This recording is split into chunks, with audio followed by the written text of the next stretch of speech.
So did you feel confidence and authority and Yeah, like you knew where you were? I guess Sounds I like it. became a little labelito, and I remember I grew my beard so big, and I had so much hair, and obviously any psychiatrist would say that I wanted to look older and gain some authority there, but yeah, it's I felt ready, and I guess everyone around felt the same, and they followed me, you know.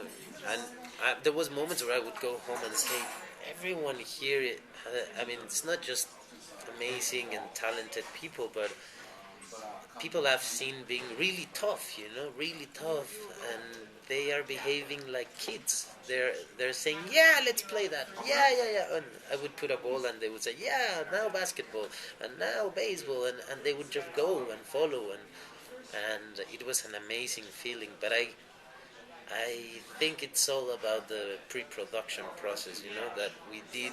When we got there, we were ready, so no one had the feeling we were improvising or making people lose their time, you know. And you did handle the children really, really well. You wanted them to be non-professionals. You wanted them to be real kids. I think, yeah, well, I have problems with child actors many times because they tend to think they put boundaries, you know, and what acting is this and that. What happened in the last film, basically. So you have to work with what another director told them that movies should be about, you know, in a way. With other grown-up actors, adult actors, they have the chance to choose, you know, and to say, okay, this is a different perspective, different way to approaching the same thing. But with kids, they don't, you know. They come and they say, no, the game is played with these rules. I learned the rules, you know. You're not gonna change soccer to me, you know. That's it. You have to score like that. And I wanted to create a new process, and so yeah, then to work with non-actors was sounded like a very stupid idea many times, you know, because it takes time, and you have to be patient. And the first videos, I still have a few here and in my computer, from the very early sessions I had with them, and I remember my producers watching that saying, really, are we really doing this?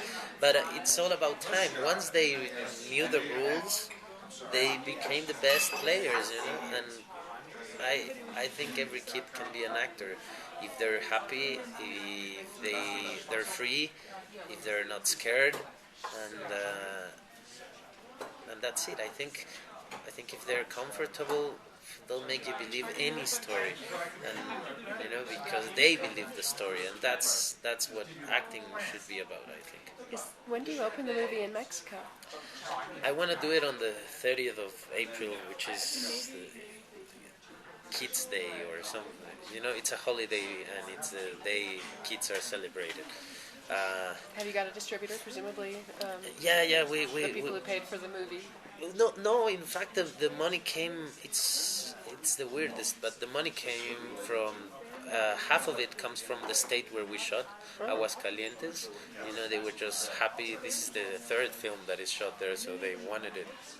They want some film action happening there, and then there's funds that we applied for, and there's this law in Mexico where people basically can pay taxes through producing, you know. So big companies can give you money, and it's Get a tax, write-off. tax breaks or whatever. Good idea. Yeah, so that's how we found the money, but we do have a really good option for distribution in Mexico, and we also ourselves we have also a distribution company in Mexico. It's tiny. We have like 8 films a year, really small. Well, not small films, huge films that normally other distributors don't want to buy. Art films? Yeah.